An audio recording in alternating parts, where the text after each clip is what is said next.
Hey, do you want to be able to explain the real reasons behind the appliance shortage we deal with in the cabinet industry? Well, today we're going to be interviewing a circuit assembly expert and machinery manufacturer so we can get the inside scoop on the 13 reasons ridiculous appliance lead times are happening. Prepare yourself because today we're going to deep dive into global politics, weather events, logistics, and human nature. Now, the Scheduling Issues Solution Finder is a professional development tool that goes along with this really well. It's a very specific tool just for cabinet companies so they can get ahead of scheduling. It's one of the biggest headaches people face.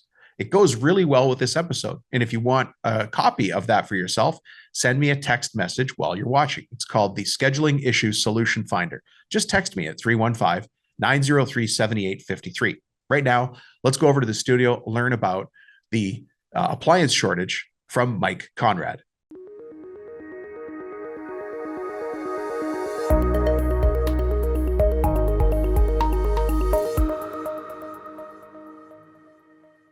Mr. Mike Konrad, how are you? I'm well, Dominic. How are you? Good, good. I'm glad to see you again. You and I have been bouncing back and forth for a little while now.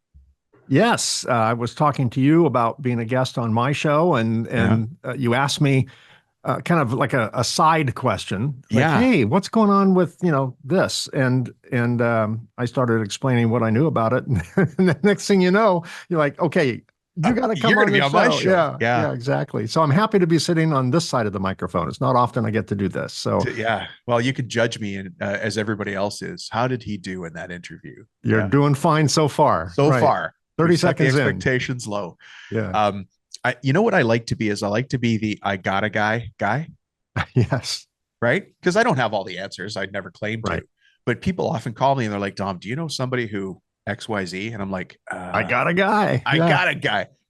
You're one of those guys going forward. Well, I'm happy to be one of those guys. Yeah. So why don't we do this? I mean, we know the title of the show is going to be The Appliance Shortage Explained. I mean, I can't believe I found you. Really, like looking under how many rocks to find this. But Mr. Mike Konrad, let me start with this question that sounds a little bit abrupt. You ready for it? I'm ready. Who the heck are you? And how is it you come to be speaking to all these forward-facing cabinet makers and mill workers all over the world? Well, first of all, let me say what I'm not. I'm not a cabinet maker or a contractor. No. God help me if I were. I don't think I would do more than one job. But we recently, well, not recently, 16 years ago now, it seems like recently, hired a general contractor to build our house. And I am in awe of that profession. I forgot what artisan means. And I could just stand and watch them all day. The skill that your profession has is to me is just mesmerizing. It's absolutely amazing. And what I am not is a cabinet maker. What I am is I work in the electronic manufacturing industry. So we're an equipment manufacturer. Funny? Yeah. We build equipment that's part of putting circuit boards together. So anything that has a battery or plugs into the wall, my industry makes that. So yeah. And so what are the kinds of things that we would see? And they might be really hyper specific and industrial, but what would we recognize that you or your team works on? Oh, pretty much anything electronic. So in our specific niche within the electronic assembly or manufacturing industry, we're in the cleaning side. So when circuit boards are soldered, much like when you solder a pipe, it leaves a bunch of gooey residue on it. Yeah. And that gooey residue is harmful to the board. It will lead to failures fairly shortly if the residues are not removed. So we are in the residue removal industry, which is not great, like cocktail party conversation. Like, what do you do for a living? Yeah, we remove residue from circuit boards. And I can't even say the word circuit boards before they turn around with their drink and walk away. And they're out of there. It's like, that's too nerdy for me. Yeah. But that's the space we're in. I started my company 33 years ago. Are you an electrical engineer? Are you a physicist? What's your background? Oh, well, thanks for the promotion. But no, I'm a college dropout. I've always been. We all are. That must be right? the secret. I'm not kidding. I'm not kidding. Yeah. It's been said, and I don't know if it's accurate or not, but it's certainly been said. And anecdotally, it seems to be accurate that people who tend to drop out of college and start their own business sign the front of the checks versus people who sign the back of the checks. Oh, I And like that. no disrespect to what side of the check No. one signs, but it's also been said that C-level C students Mm, tend to be work. the people you end up working for. Yeah. So I don't know. There's something, maybe it's an overcompensation. I don't know. But I've always been clever. I used to get in a lot of trouble when I was young because I have an insatiable curiosity as to how things Mm. work. And I would take apart all my parents' appliances. I'm sure And they loved it. well, that's not what got me in trouble. What got me in trouble is I did not have an insatiable curiosity about how to put everything back together. They just came home and their radio was in With a parts or few the new extra parts VCR. on the nightstand or something. Yeah, I'd take apart clock radios, televisions, blenders. I mean, you name it. I've taken it apart just to figure out how Yeah. it works. So I designed the equipment that we sell. I'm fortunate that I learned coding when I was younger, Mm. and I'm a hack. I'm not a good software coder, but I knew enough to be able to code our own products, and very poorly, but no one saw that because it worked, right? They Right. didn't see this. Yeah. This is If you looked at the code, I mean, you just shake your head like, what's this guy thinking? But I managed to get it done, and that was 33 years ago, and incredible. You know, most of the people that listen to the show have the same, I'll call it humble beginnings. And the story has different flavors, but it really follows this path. I built a headboard for my aunt, and then somebody asked me to do their kitchen, so I did that. yeah. You know, dot dot dot. Now we do 2 million a year, and I'm not sure how to grow. Yeah, that's my story exactly. I recently wrote a book called The Reluctant Entrepreneur, and I refer to myself as a reluctant entrepreneur because I designed this product that I wanted my world, Yeah. to buy, and no one was interested in it. I tried to sell it to my employer; they weren't real interested. So I got frustrated one day, picked up my glove and my baseball, and went home and sulked, and then just said, okay, I'm just going to do it myself. Yeah. So I didn't have any desire to start a business, but I had a desire to build this product and make it available because I thought it would add reliability to our industry, which it Mm. does. And that was the genesis of that journey. So the reason when you and I were talking and doing our chit chat back and forth, I'm always thinking about ways to add value, unique ways to add value to the audience and bring guests that they never would have considered. And inside of that, it's important to understand that this shows about the business of the cabinetry business, the business of the wood shop business. And inside that, we've got mill workers and people that do closets and other specialty wood manufacturing. But when I found out that you had at least some glimpse that we often get frustrated with, which is the appliance side, when I talk to cabinet makers and they're talking about installations, one of the things that holds them up or causes go backs is the appliance thing. I'll just call it the appliance thing. And there's a Yeah. bunch of people right now nodding their heads or shaking their fists or whatever they're pounding the steering wheel. So could you take us through why the appliance shortage happened, why we're in it, what are we ever going to get out of it? And if you, oh my gosh, if you could, is there a way for us to mitigate that on our side as, um, our trade needs the faces to put on that dishwasher, the faces to put on the fridge, but those things are holding us up. Yeah. And your industry is not alone. The auto industry faces the same thing. We have thousands of cars sitting in Mm. parking lots at the factory waiting for a chip. And Waiting for a a lot chip. of a lot of cars are going out now minus certain features because they just needed to, get the Oh, no inventory way. off their lot. So they just kind of devalued the car and said, okay, we're going to give you a discount, but it won't have adaptive cruise control because we can't get the boards for it. And because the boards are missing a semiconductor, an IC. So there are, much like plane crashes and other things, there's not usually one cause, right? Mm. It's a combination of things. And in this case, um, what's the unluckiest number for Westerners generally? 13? 13. There were 13 causes, Oh, ironically. really? Yeah, 13 causes. Yeah. And it was the perfect storm of events. Probably, I would say it'll never be repeated again, but it could happen again. Mm. What it's long been said, what we learn from history is we learn nothing from history, right? So Right. hopefully we'll learn from history. Everyone's making vows to change, but once things kind of get grooving again, we forget that and we kind of slip back in our ways. But here's what happened. And forgive me if I look down a little bit because I made some notes because I Oh, I can't remember appreciate that. 13 things. So let's go to a time before 2020. 2020 is kind of a mark in the road because, or an intersection because of the pandemic. Right. So before 2020, the semiconductor world and much of the manufacturing world ran very lean supply chains. And there's an acronym in any manufacturing world called JIT, just in time. And everyone was running on a just in time basis, which means we don't have to hold a lot of inventory. I mean, it's wise business. You're It's a not very holding wise costs. business move Right. if every part of that supply chain is doing their job, Tickety-boo. Right. right?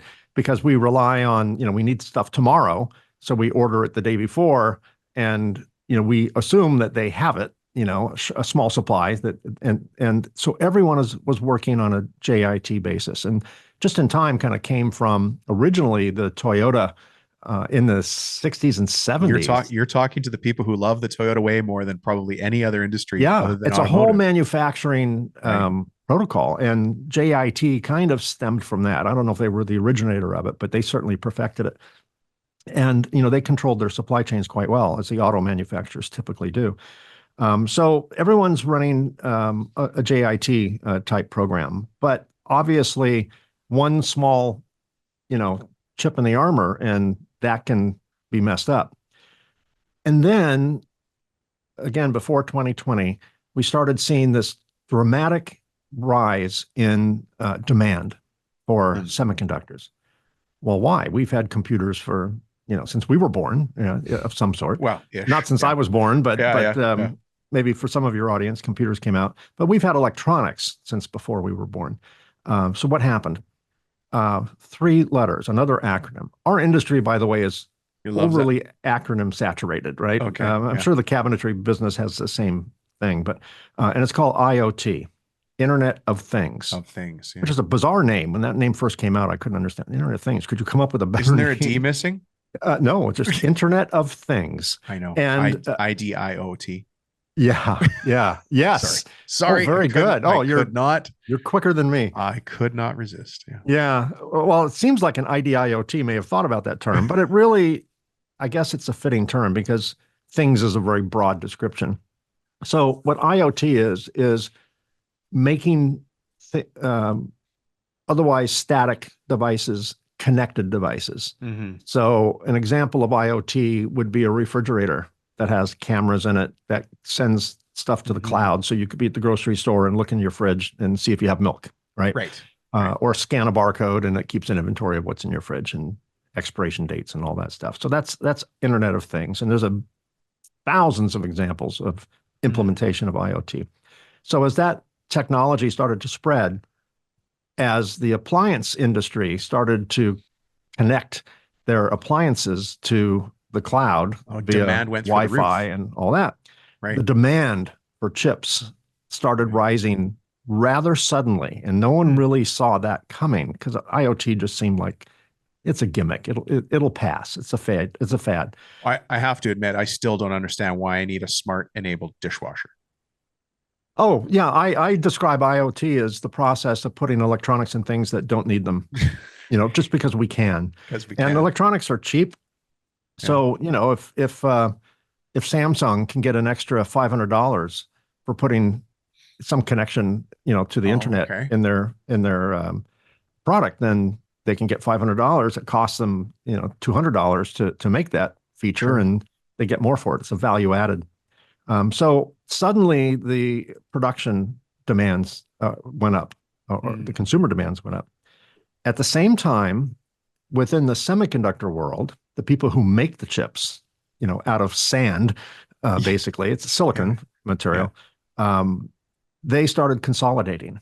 So just to put it in perspective, in 1990, the U.S. controlled 37% of semiconductor manufacturing, 37%. So we were just over a third of all semiconductors were made here in the U.S. Today, we're at 12%. And then semiconductor companies started consolidating and buying each other. And that created just a handful of these companies that produce the chips that we all rely on. The largest of which is a company called Taiwan Semiconductor Manufacturing Corporation, known by everyone else in our industry as TSMC. Mm-hmm. They currently, today, represent 62% of the manufacturing. Oh boy. And Samsung, just to give you an idea, also makes chips. They're 13%. So gosh. TSMC is the big gorilla in the room. They could pull a lot of levers there, even on their side, to impact those other competitors. Absolutely. And semiconductor production became concentrated in just a few regions. Much of it left the US because, other people do it cheaper. And, that's the mentality. And that's driven partially us consumers are to blame for that because we want, $10 worth of value for $5, right? And we're driving it down. And companies are happy to oblige that. So right now, the dominant players in this chip business are located in Taiwan, South Korea, and some parts of China, and a small amount in the US, a small amount in Japan. But basically, Taiwan is where TSMC is located. And they recently built a fab facility in Arizona, which is problematic, which I'll get to in a little bit. Oh, okay. And then, of course, the great buzzkill of the 21st century, COVID, the worldwide pandemic, and the insanity that stemmed from all of that. And that resulted, as we all well remember, in shutdowns. And in the case of the semiconductor world, they were not insulated from it. They had forced factory shutdowns. Now, in our country, if you were considered an essential business, my company was considered an essential business. Department of Defense sent us demands to stay open because we do a lot of work for military and aerospace and all that. Okay. So they said, don't even, to paraphrase, don't even think of closing. So you stay open. Kind of, required to stay open. But in other countries that are a little bit more authoritarian, they were shut down. And early in the pandemic, all these semiconductor foundries in all these other countries started shutting down. And a lot of their suppliers started shutting down. Whatever they need as a precursor material. Right. That might be the wrong word to use these days with the drug world, but somebody has to make the thing that makes the thing that gets manufactured into a thing, right? Exactly. It's that fine balance of JIT, right? And all of a sudden there was no just in time. And that created, based on health restrictions and country policies, they started shutting down, and that started creating a lot of ripples in the supply chain that were all considered to be temporary. Keep in mind, at least here in the US, when we shut down, we were going to shut down for 3 to 6 weeks. That's what our government told us. And we saw what happened. Well, at the same time, there were demand shifts going on. So consumers demanded electronics, more electronics, because, and no one saw this coming. When we were ordered to stay at home, a lot of people started working from home for some companies that were allowed to stay in business. Right. So what did they buy? Webcams went they through the roof. Laptops, webcams, and video games, and whatever.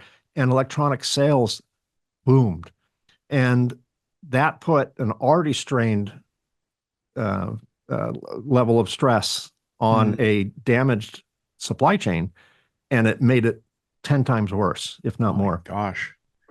And then, now that was number 5 in my.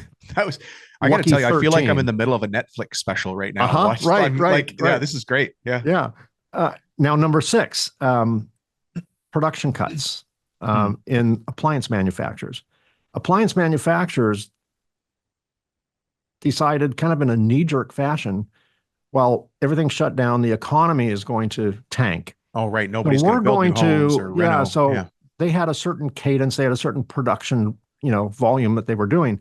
They made some proactive decisions to, we better stop or slow down production because we don't want all this unsold inventory. So they started shutting down proactively, which in a bubble was probably the right decision, abundance of caution. They needed to protect their revenue, protect their capital. So they started anticipating a crash in consumer demand. They started cutting back. But that's not what happened. people who stayed at home started getting stimulus checks. And all of a sudden, they could buy that new refrigerator or that new oven or that new whatever. Smart dishwasher. Smart dishwasher, exactly. And um, just at the time they were cutting back, demand started increasing.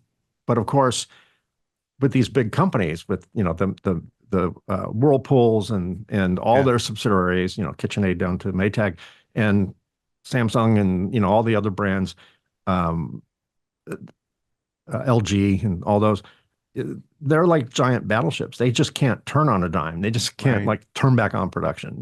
It takes a long time. And then the supply chain was in a wreck. So they just couldn't turn it back on. So we had these number 7, we had a ripple effect. So we had as appliance demand surged unexpectedly, again, by stimulus checks and all this stuff, manufacturers struggled to secure chips when they decided like, oh no, we're not slow. We're actually busier. They struggled to secure chips. And the other thing that happened is those chip manufacturers, only able to produce a finite amount of chips, decided that the appliance manufacturers, who were buying kind of the cheapest form of chips out there, were low on the totem pole. So they decided to ration their supplies, their dwindling supplies, and send them to more lucrative customers like aerospace and medical, right? And military. Some guy's heart can keep running at the expense of a dishwasher that tells you what time of day it is and what the stock price is for whatever you're following. Right. Which, again, in a bubble, is the right decision for that company. And then number 8, we had severe weather events in Texas. Well, it turns out there is a semiconductor manufacturing fabricator in Texas. And although they don't produce a huge percentage of the worldwide number of chips, they ended up without power for several weeks. Remember when they had that ice storm in Texas? And the Texas government thought it would be a good idea to be independent from any other grid because they didn't want to share their energy. So all of a sudden they needed to have another state share their energy, but they weren't connected. So the state was down for several weeks. And these what are called foundries that make the chips, it's kind of like a nuclear power plant. You can't just turn them on. It takes a long time to get them going once they shut down. Right. Multiple steps. So that created an still increasing stress on the chip supply chain. Number 9, geopolitical tensions. It's anyone who watches, regardless of what side of the aisle you sit on, whether you're a blue state or a red state or a purple state or whatever colors they're coming up with now, I think everyone is well aware that there's a lot of tension between like China and the United States. And these geopolitical tensions, along with export restrictions and tariffs and things like that, and embargoes and all that, added further complexity to sourcing semiconductors. And that, again, added even more stress, just when we think it can't get worse. Yeah. And then a very interesting phenomenon happened in Taiwan. They had a historic drought. And that killed, they had a historic drought. And that killed the semiconductor manufacturing industry for Why? Do a they while. have hydroelectric power? Right. Well, who would think that, what's the connection there? I'll explain the connection. So early in 2021, Taiwan faced its worst drought in over 50 years, right? It was a major drought. Now, keep in mind, 50 years ago, they probably weren't making chips, right? So it's the first time during the chip age that they've seen a drought of that proportion. Reservoir levels went to a record low, and particularly in the region where TSMC is located, their water reservoirs were almost dry, right? So the government installed severe restrictions, basically prioritizing homes because people need to drink and bathe and all that, sanitation, and hospitals and things like that. Semiconductor fabrication facilities were not high on that list. Not very So, sexy. so Yeah. they were having to purchase water from other sources, which was very expensive, and they could only purchase limited supplies. And it turns out there's a lot of water that's required. Super, super high quality water. They take the water that you and I drink, Right. and then they deionize it. They remove all the electrical ions, the positively charged ions, negatively charged ions. So what you end up is water that's so pure it doesn't even conduct electricity. So if you're sitting in the bath and your spouse is mad at you and throws in a toaster, hope Well, you're don't in give her DIY. ideas. Hope you're in. It's too late. It's out of the bag now. Yeah. But just make sure you bathe in deionized water. Okay. So they use deionized water will not conduct electricity. it doesn't conduct electricity that well at all. Yeah. Right. Ultra pure water doesn't, and they use ultra pure water, but it starts with tap water, potable water. Right. So that became rationed, and they use a lot of water to make chips. Is it used for cooling, or is it used for washing of the chips? Washing of the chips and other things that I'm not familiar enough with. I'm not in the chip business. We get the chips and mount them to boards. I'm not an expert on how they're made, but there is just a lot of water used in the processing of that product. So then we also had logistical challenges. Companies like TSMC resorted to trucking water in from other areas, increasing operational costs and complicating the logistics. And they were already working with a reduced supply, and that produced production limitations. They just could not keep up. Right. And today they're 63% of all chips. Oh, even now they're not back up to full capacity. No. Today they represent 63% of all worldwide chips made. Right. So they are the largest producer in the world. TSMC. Okay. They're the ones TSMC. at 60. Yeah. They're currently at 63%. And when the largest chip maker in the world has this localized event that shuts them down or cripples their production capability, that's a huge impact on the worldwide. Right. Yeah, because they're the largest manufacturer. Now, if the smallest manufacturer shut down, it wouldn't create as much of a ripple. But when the largest manufacturer shuts down or nearly shuts down, it creates a huge ripple. So now we're on number 11. We had really severe supply chain bottlenecks, increased lead times, went up from a couple of weeks to 52 weeks. If you wanted to order a chip, or particularly like a new chipset, it was a 52-week lead time. Yeah, that's roughly so that's not just in time. that's nothing to do with JIT. No, right? no. There's no time. I mean, 52 weeks, technology changes in 52 seconds in our industry. So yeah, clients change. That's a year of time. That's unheard of even. Yeah. We couldn't run our business on 52-week lead times. Mm-hmm. So what happens when things are a long lead time? Companies with the most money tend to go from just in time to just in case. If a certain type of wood that's used in cabinetry, I don't know, maple or whatever, I'm not a wood guy, but let's just say maple went to a 52-week lead time, and all your customers wanted maple cabinets. Let's just say that. Yeah, you're going to start buying it and hoarding it. And if you had the opportunity to buy a year's worth, and you know that eventually you'll use it, you're going to buy a year's worth. So again, to make matters even worse, a lot of companies that had the resources to do so went from just in time to just in case, and they started hoarding chips. Right. And that just reduced the supply for the rest of us, right? Even more. So that was number 11. Well, actually, before I leave number 11, one question that I'm asked a lot, and it's a good question, is why don't we just build more foundries? There's a record demand for these chips. Why not just build more? Right. Well, let me give you an idea.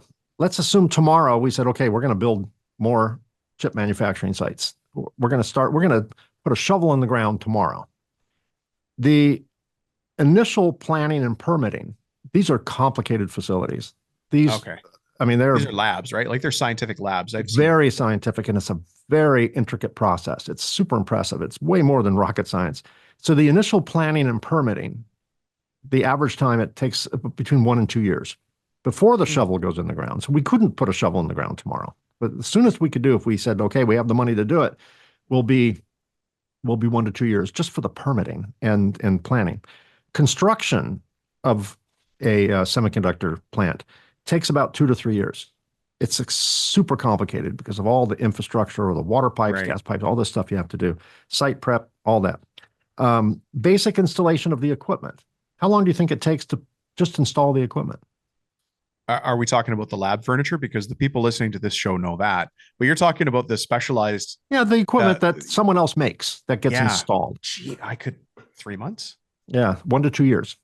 One Okay, to I'm two off. years of just installing equipment. Of just Right? installing and testing Yeah, the and building's up, the pipes right. are in, Okay. permits are there.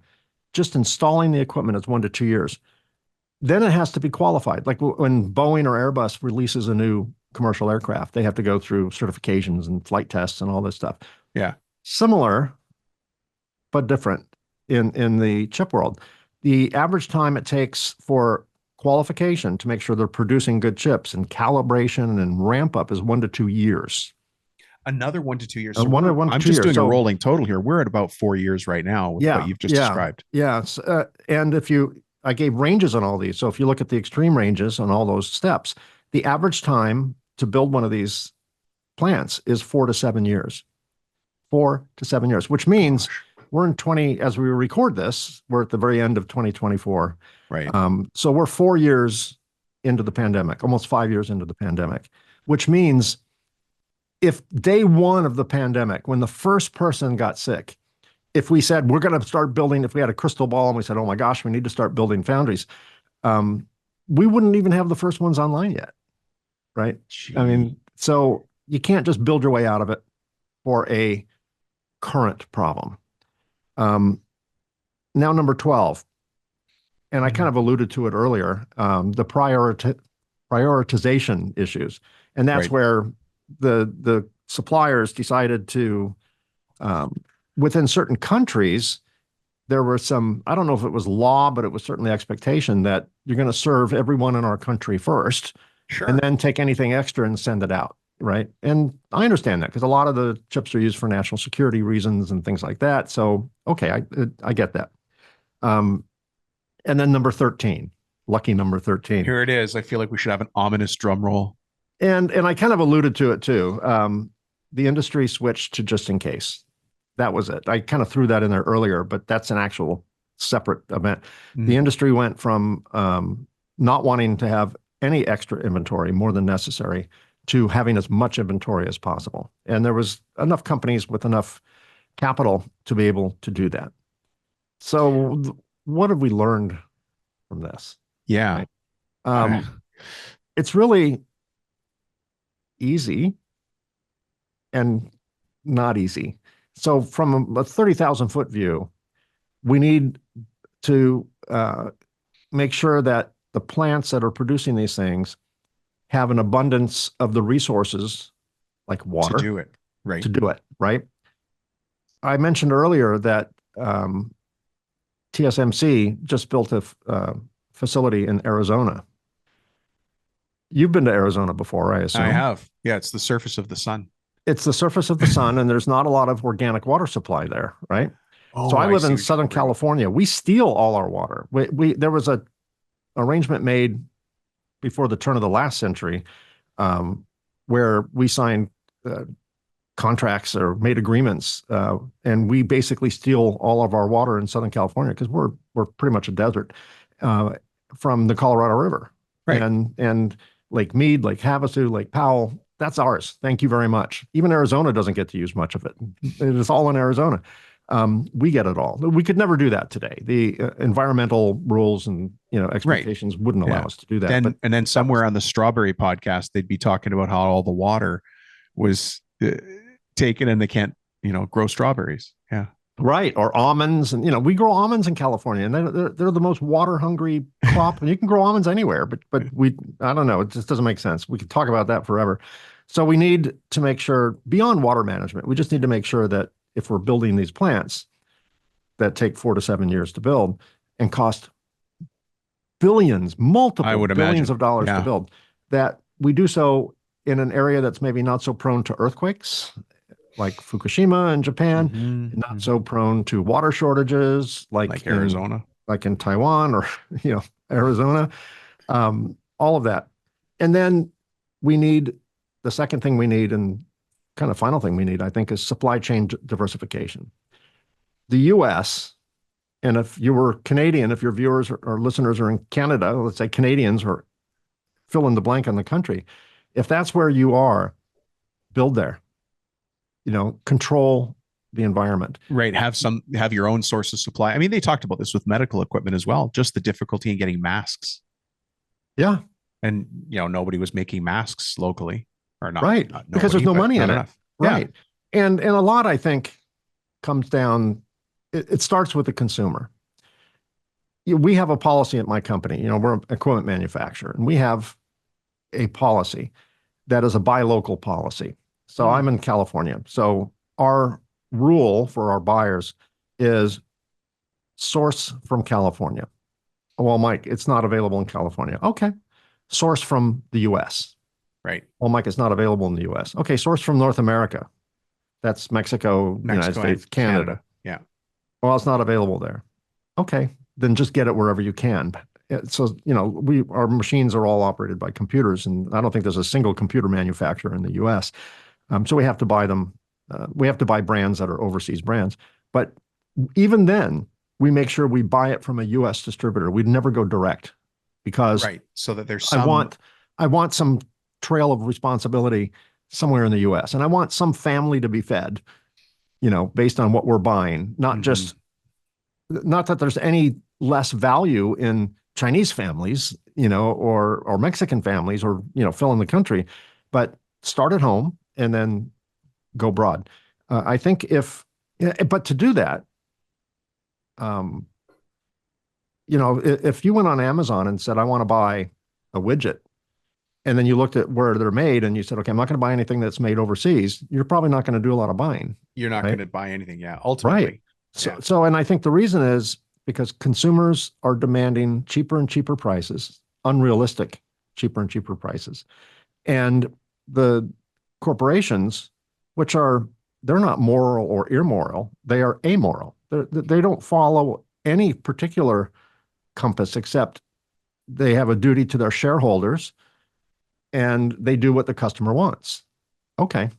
We can talk about the shareholder priority. I think that's a little screwy, but that's the way it is these days. Yeah. But if consumers were willing to pay a percentage more, knowing that the product was made by Bob and Sally down the road, right, then perhaps more American manufacturers would decide, well, we'd rather build it here, because it's a big pain to build overseas. There's all these, again, I live in Southern California, and a few years ago during the pandemic, there was 150 ships, container ships, anchored off the coast. Yeah, just waiting for sometimes 3 months to be unloaded, right? And it was such an imbalance that there were containers. Once they did get the containers unloaded, there were all these containers stacked up waiting for trucks to come and get them, and there weren't enough drivers. And there was such a container shortage that on the other side where they manufactured it, they weren't getting their empties back because they were all stuck here, floating. They're all the stuck, floating. Yeah, that's right. So I mean, there's a lot of perceived cost savings when you build overseas, but there's also a lot of real costs over and above and impact just the good, right? And now we're talking, major tariffs again, and we pay for that. It's not like the manufacturer pays for a tariff; we pay for a tariff. So, I think reshoring is, a big word in our industry today. The second best thing is called nearshoring, where, well, if we can't build it here, we'll build it near. And right, I think or Canada or somewhere. Mexico or Canada, yeah. And I think if we, as consumers, led that and let the people we buy from, let Whirlpool know, for example, to name an appliance manufacturer, that, we want it made here. And they do make some of their stuff here. They make some stuff in Mexico. They do make some stuff here, surprisingly. But, if once our foundries are up and running, and by the way, I think many of the foundries, like the one in Arizona, is owned by TSMC. T stands for Taiwan. So that money's going overseas. I think But the if they jobs are would, local. There is an impact here locally. oh, at At the absolute, very least, the absolute jobs are benefit. local. God Right. love them. They're Right. Right. they're building product here, which we need here. I don't know if Arizona. There's smarter people than me who figured out Arizona would be a good place. Tax incentives. My guess is it had more to do with tax incentives and the cost of land Yeah. than it did, will we have water for the next, 50 years? Yeah. Reliable supply of water, but who knows? But anyway, that's what led to the situation we're in now. Some of it will probably not be repeated. Like, I don't know if we're going to have another Do you think now when we come out of evolution. the other side of this that the semiconductor chip problem, at least that part of all of the components, is going to be solved? Yeah, it's actually being solved now. In my world, we buy a lot of computers, and computers all have semiconductors in them. That's what makes them work. And we were scrambling to buy computers, and now we don't. Now they're easy to get now. So many industries have normalized. They've Caught up. stabilized, and I'm not sure specifically if the fact that we're talking about this tells me that there still is some ripple effect in the appliance industry. I'm not sure if today's ripple effects are still due to the chip shortage, or if the damage the chip shortage caused is giving them a hard time kind of getting back on their feet again. I don't know. My guess would be that there's still, in some cases, some chip shortages, and since they're in the low end of the priority scale, they're not making B-2 bombers or implantable defibrillators or anything like super important. Maybe they'll be the last to recover if they haven't, partially recovered yet. What I hear from the audience here is that it just takes a long time to get appliances. So in this case, we're assuming it's a chip issue, but it could be anything. It could be their supply chain. It could be damaged in transit. It could be anything. Yeah, but my guess we have is to deal with that issue. Yeah, my best hypothesis is that probably definitely is due to the chip shortage, and the chip shortage probably damaged other parts of their infrastructure and supply chains, and not everyone is on their feet again. But it has been. There's the U.S. Chips and Science Act, which is taking billions. I feel like Austin Powers, billions and billions. Yeah, that guy, Dr. Evil. Whenever I hear the word billions, I want to do that. But billions of dollars are going into building semiconductor plants here in the U.S. And that money started flowing out a couple of years ago. And again, we will, let's have me back on your show in about another, 3 to 4 years, and we'll see. Do a plus minus and we'll see see where if we're it at. really is there. But there is some action going on, but that's not anything to do with today's problem. That's going to maybe prevent a problem in the future.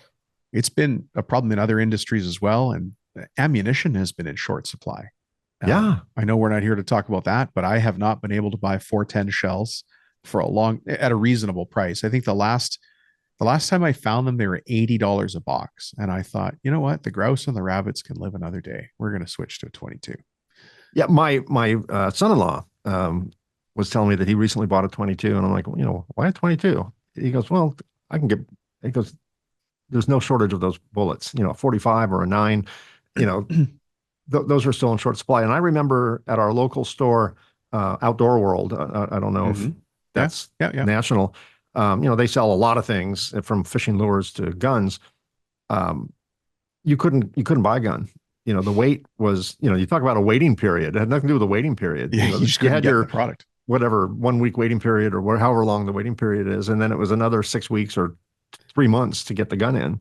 And then, you want ammo? Yeah, that's another story. And they were rationing it. They only give like one box, to customers for a while. And we did what all humans do. You start to hoard. And then if you had the opportunity to buy 10 boxes, you would buy 10 boxes. You would buy 10. I said the same thing when I finally bought some 410 shells. I'm like, I'll take as many as you got. The guy's like, wow, come on, man. I'm like, I've been waiting for them. Well, it was like the people at Costco in the early days of the pandemic that were buying for toilet paper. And then, there's a toilet paper shortage. There was no shortage, except the thought that there would be caused people to hoard, and then there was a shortage, right? Right. But there Right. was never a reason for that to happen. There was no water shortage in Korea. There was no earthquake in Fukushima.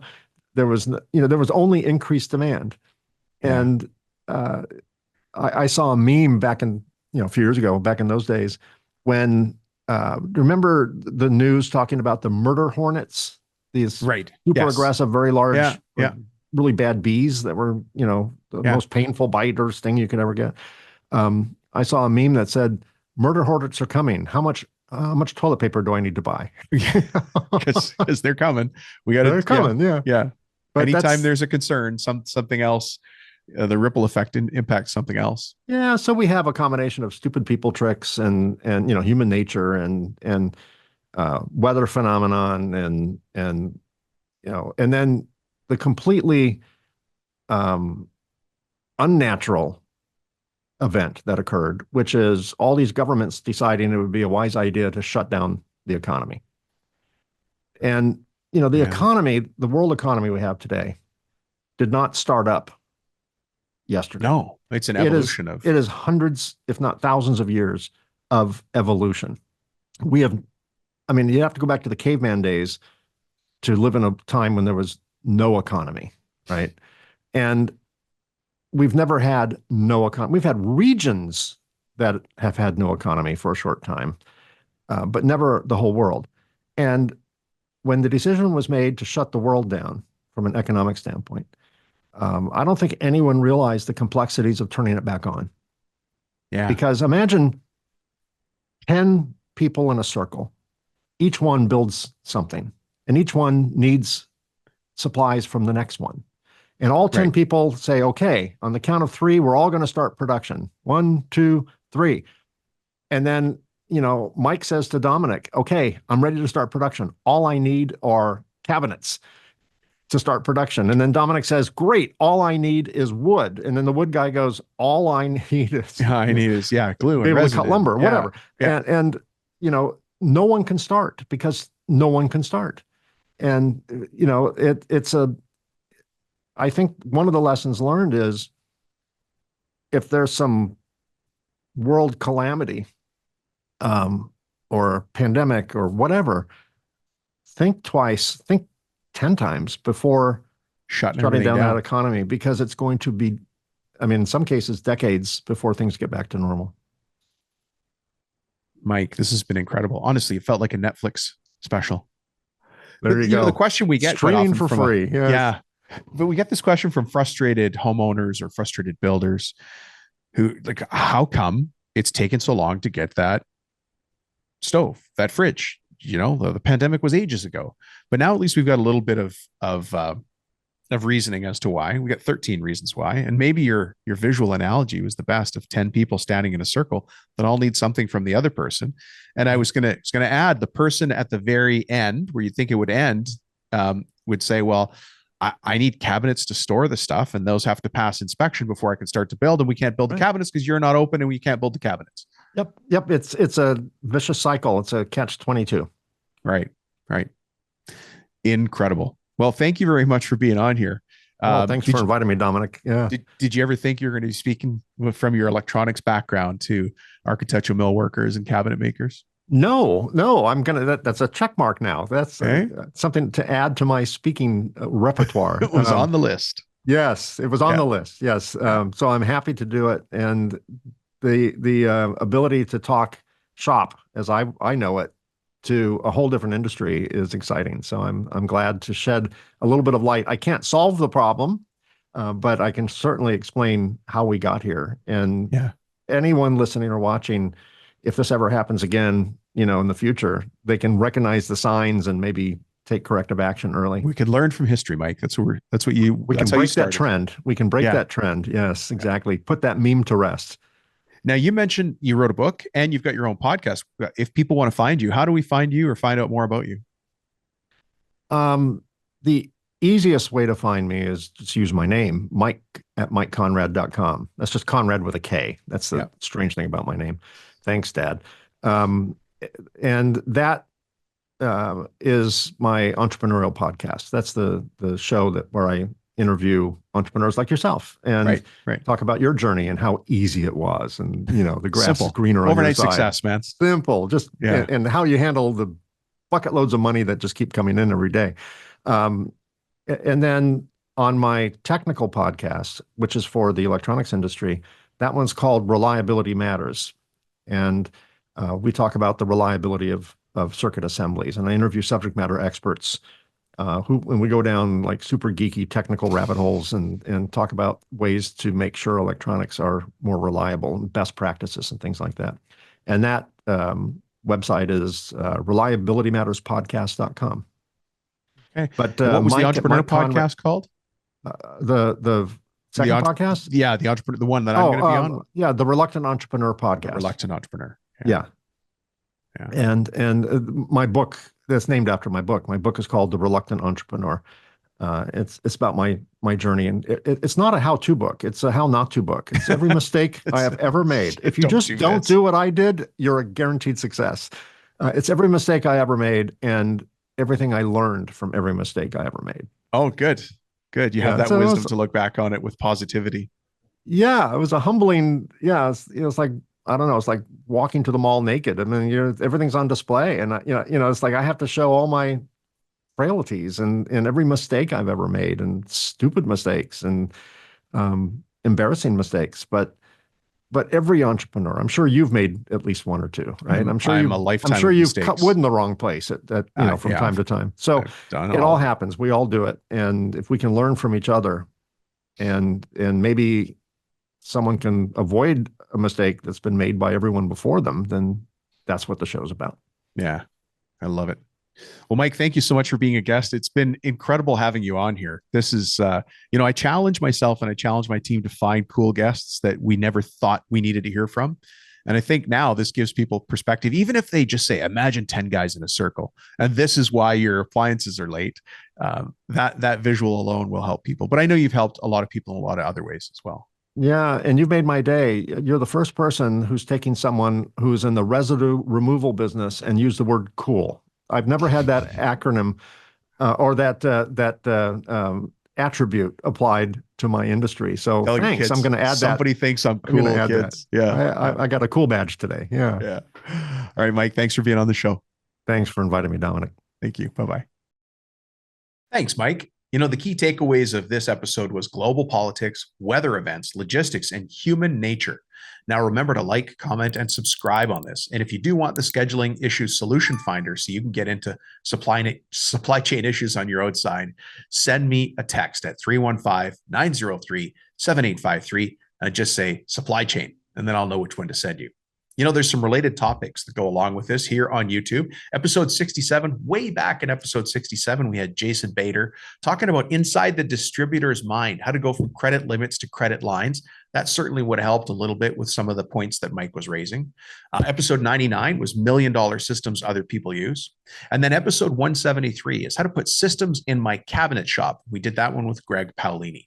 Go ahead and check those out if you want more information on this kind of interesting inside scoop. Look, this show is a horrible and weak replacement for the point in time when you and I could sit down, have a cup of coffee or a glass of wine across the table from each other. And I'm looking forward to that more than you know. Thanks for checking in.